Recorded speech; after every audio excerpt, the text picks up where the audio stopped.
दोस्तों, बहुत समय पहले की बात है। किसी गांव में दो बहनें कमला और सावित्री अपने माता पिता के साथ रहा करती थीं। जब वे युवा हुईं, तो उनके माता पिता का निधन हो गया और वे पूरी दुनिया में अकेली रह गईं। उनके माता पिता ने जो कुछ भी कमाया था, वह कुछ ही दिनों में समाप्त हो गया और दोनों बहनों कमला और सावित्री को भूखा रहना पड़ रहा था। गांव के लोग कभी उन पर दया करके चावल, आटा और दाल दे दिया करते थे। कभी कभी वे अपने माता पिता की छोड़ी हुई जमीन पर खेती करके अपना पेट भर लिया करती थीं।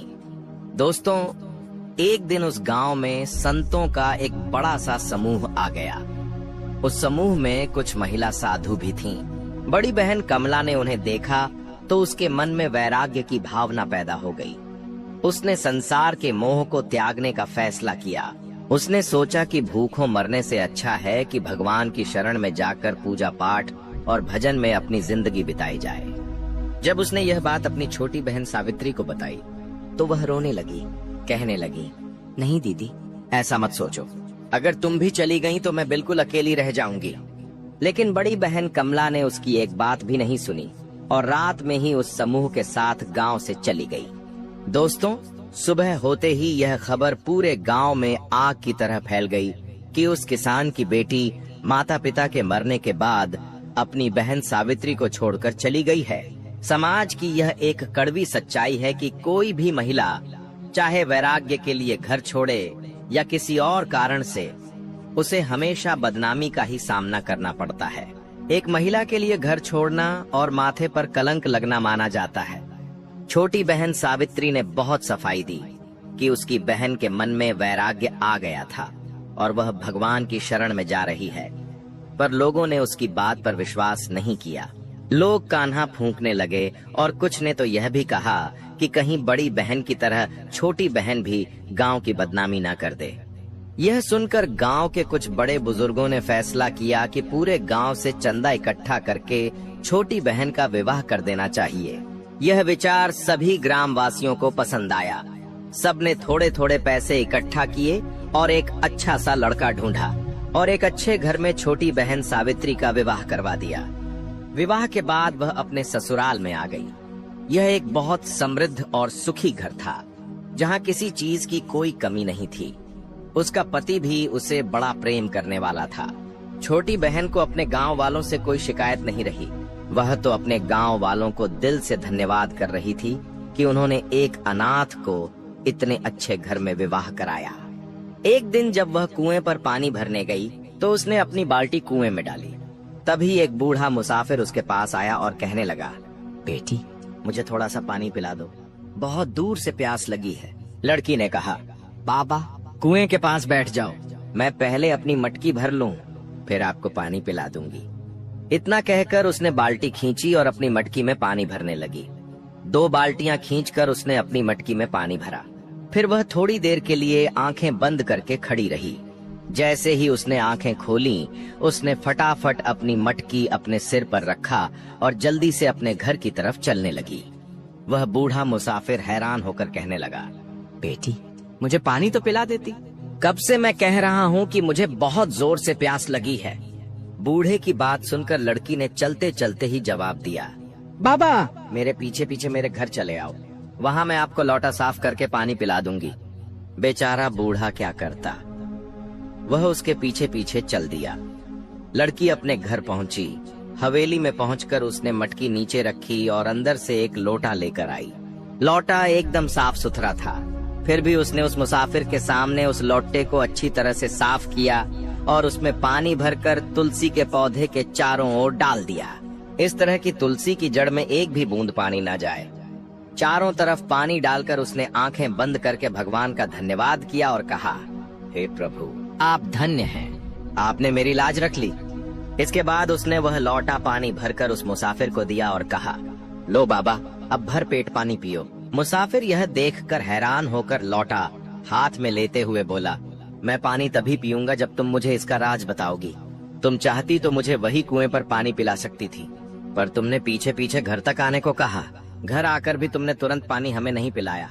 पहले तुमने तुलसी के पौधे में चारों तरफ से पानी डाला, फिर मुझे लोटा भरकर पानी दे रही हो।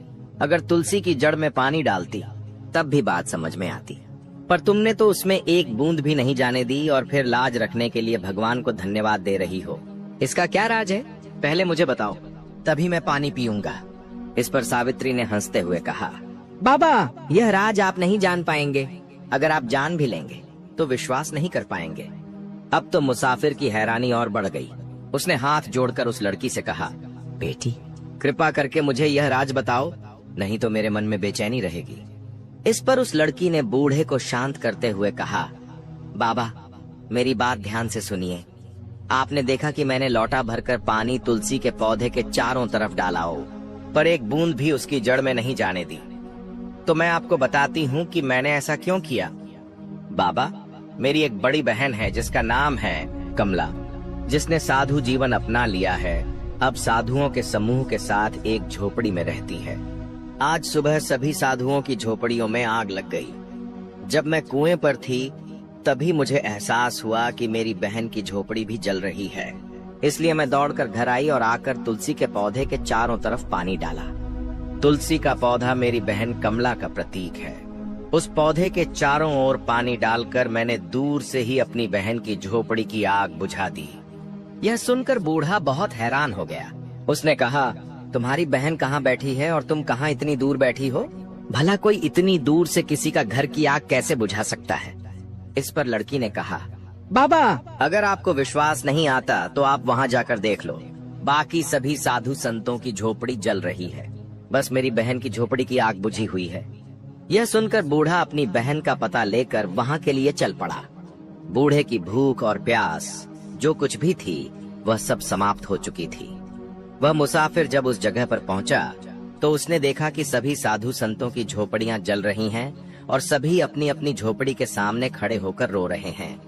पर उनके बीच में एक झोपड़ी थी जो बिल्कुल सुरक्षित थी। उस पर पानी पड़ा हुआ था। वह झोपड़ी के अंदर गया तो वहां बिल्कुल ठंडक थी। आग की गर्मी का कोई जलन महसूस नहीं हो रही थी। उसने देखा कि झोपड़ी के अंदर एक लड़की बिल्कुल शांत भाव से बैठी हुई ध्यान मुद्रा में भगवान का नाम जाप कर रही है। बूढ़े मुसाफिर ने उसे प्रणाम किया और पूछा, सबके घर जल रहे हैं, बस आपकी ही झोपड़ी सुरक्षित है, ऐसा क्यों? इस पर लड़की ने आंखें खोलकर धीरे धीरे मुस्कुराते हुए कहा, यह मेरी भक्ति की शक्ति है। यह मेरे अंदर का सत्य है जिसकी वजह से मेरी झोपड़ी नहीं जली, बाकी सभी संतों की झोपड़ियां जल गईं। इस पर वह बूढ़ा उसे डांटते हुए कहने लगा, अरे चुप कर, अपने सत्य का नाम मत ले। यह जो चमत्कार हुआ है वह सब तेरी छोटी बहन की कृपा से हुआ है। तू साधु बनकर भी इतना सत्य नहीं कमा पाई, पर तेरी छोटी बहन गृहस्थ जीवन में रहते हुए भी इतनी भक्ति करती है कि उसमें इतना सत्य है कि एक तुलसी के पौधे के चारों तरफ पानी डालकर उसने तेरे घर की इतनी दूर बैठे बैठे आग बुझा दी। यह सुनकर अब बड़ी बहन की चेतना जाग गई। उसने रोते हुए कहा, बाबा, मेरी बहन कैसी है, कहाँ है? क्या आपको पता है वह कहाँ रहती है? अगर आपको पता है तो कृपा करके मुझे एक बार उससे मिलवा दीजिए। उसको इस तरह रोते और विनती करते देखकर बूढ़े मुसाफिर को उस पर दया आ गई। उसने कहा, बेटी, तुम्हारी बहन की शादी नगर के बहुत बड़े सेठ के यहाँ हुई है। वह वहाँ रानी बनकर रह रही है। उसके जीवन में किसी तरह की कोई कमी नहीं है। पर देखो, गृहस्थ जीवन में रहते हुए भी उसने इतना सत्य प्राप्त कर लिया है कि दूर से बैठे हुए उसने तेरी झोपड़ी की आग बुझा दी। बड़ी बहन कहने लगी, बाबा, बस एक बार मुझे दूर से ही दिखा दो, मुझे अपने साथ ले चलो। बूढ़ा मुसाफिर उसे अपने साथ लेकर उसकी छोटी बहन के घर की तरफ चल दिया। वह हवेली के दरवाजे पर खड़ा होकर कहने लगा, यह तेरी छोटी बहन का घर है, मैंने तुझे उसके घर पहुंचा दिया। अब तू अपनी बहन से मिल, मैं अपने रास्ते चला। इतना कहकर वह मुसाफिर वहां से चला गया। बड़ी बहन ने संकोच करते हुए घर का दरवाजा खटखटाया। छोटी बहन ने आकर जैसे ही दरवाजा खोला, अपनी बड़ी बहन को देखकर उसकी आंखों में आंसू आ गए। जैसे ही बड़ी बहन घर के अंदर कदम रखने की कोशिश करने लगी, छोटी बहन ने हाथ के इशारे से उसे वहीं रोक दिया। कहने लगी, बहन, वहीं रुक जा, घर के अंदर कदम भी मत रखना। दुनिया की नजर में तू एक बदनाम औरत है जो अपनी बहन को छोड़कर भाग गई थी, इसलिए तू मेरे घर में कदम मत रखना। तेरे घर में आते ही मेरे परिवार पर गांव वाले उंगलियां उठाएंगे, इसीलिए तू घर के बाहर ही रह। तू मेरी बहन है, इसलिए मैं तेरे जलपान की व्यवस्था करूंगी। तेरे खाने पीने की भी व्यवस्था करूंगी और तेरे रुकने का भी, पर मैं तुझे घर के अंदर नहीं आने दूंगी। अपनी बहन के ऐसे कठोर वचन सुनकर बड़ी बहन की आंखों में आंसू आ गए। वह तो खुश होकर आ रही थी कि मुझे देखकर मेरी बहन मेरा आदर सत्कार करेगी, घर आने पर मेरा स्वागत करेगी, पर यहाँ तो सब कुछ उल्टा था। छोटी बहन ने अपनी बड़ी बहन के जलपान की व्यवस्था की, शाम के भोजन की व्यवस्था की और हवेली के बाहर पक्का बना एक कमरे में उसका बिस्तर लगवाया। उसके वहां रुकने का उचित इंतजाम भी करवा दिया। अगले दिन सुबह होते ही छोटी बहन अपनी बड़ी बहन से मिलने उसके कमरे पर गई। दोनों बहनें कई सालों बाद गले मिलीं।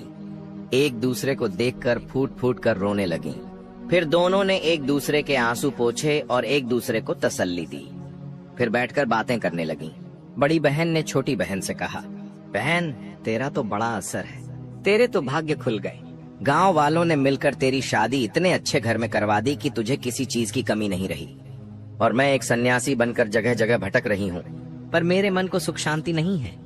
इस पर छोटी बहन ने कहा, बहन, समस्याओं से भागकर सन्यास ले लेना कोई हल नहीं है। जो हालात हमारे जीवन में आते हैं उनका डटकर मुकाबला करना चाहिए। यह सुनकर बड़ी बहन ने अपनी छोटी बहन के हाथ अपने हाथ में ले लिए और विनती करते हुए कहने लगी, बहन, तुम्हें तो इस घर में बहुत सुख है, मेरी भी किसी एक व्यक्ति से शादी करवा दो, मैं भी गृहस्थ जीवन व्यतीत करना चाहती हूँ। इस पर छोटी बहन ने कहा, ठीक है बहन, बहुत देर हो गई है, मैं अभी घर जाती हूँ, कल मैं फिर आपसे मिलने आऊंगी और तभी तेरे विवाह की बात भी करूंगी।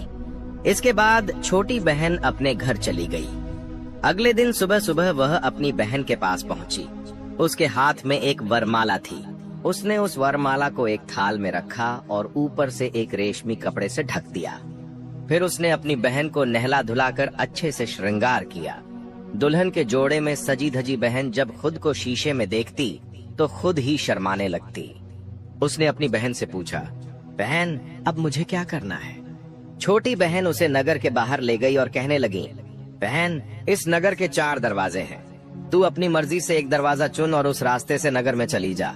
रास्ते में जो भी तुझे पहला व्यक्ति मिले उसी के गले में यह वरमाला डाल देना, वही तेरा पति होगा। अपनी बहन की बात सुनकर बड़ी बहन हाथ में वरमाला लेकर एक दरवाजा चुनकर उस दरवाजे के अंदर चली गई। अभी वह कुछ दूर ही पहुंची थी कि उसे रास्ते में एक कोढ़िया कुष्ठ रोगी बैठा हुआ दिखाई दिया। उसे देखकर उसका हृदय डगमगा गया। उसने सोचा, हाय, यह मेरा कैसा दुर्भाग्य है। मेरी छोटी बहन ने कहा था कि पहले मिलने वाले व्यक्ति के गले में ही वरमाला डाल दो, पर यह तो एक कौड़ी है। क्या इसके गले में मैं माला डाल दूं? क्या मैं ऐसी दयनीय जिंदगी जी पाऊंगी इसके साथ? वह लौटकर वापस जाने ही वाली थी कि तभी उसके भीतर से एक आवाज गूंजी, सत्य और वचन का पालन करना ही सबसे बड़ा धर्म है।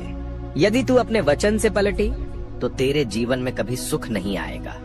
उसने गहरी सांस ली और आंखें बंद करके हिम्मत जुटाई।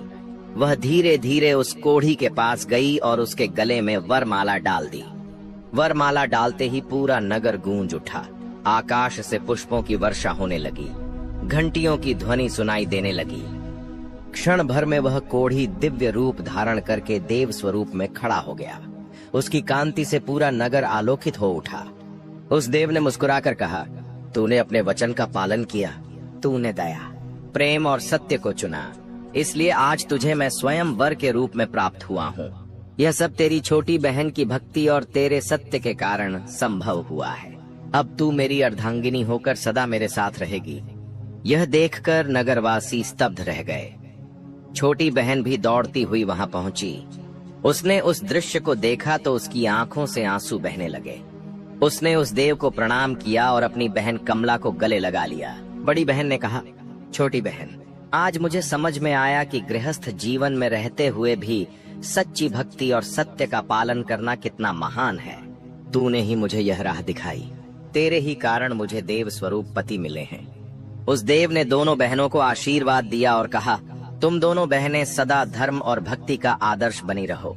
संसार को यह सीख दो कि सत्य, वचन और भक्ति से असंभव भी संभव हो सकता है।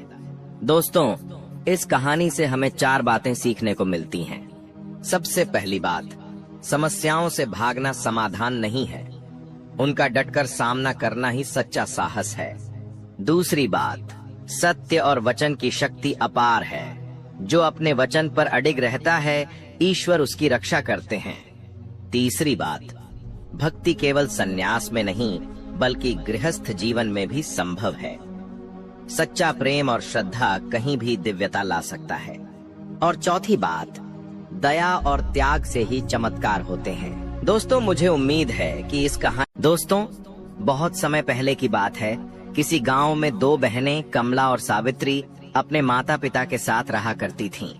जब वे युवा हुईं, तो उनके माता पिता का निधन हो गया और वे पूरी दुनिया में अकेली रह गईं। उनके माता पिता ने जो कुछ भी कमाया था वह कुछ ही दिनों में समाप्त हो गया और दोनों बहनों कमला और सावित्री को भूखा रहना पड़ रहा था।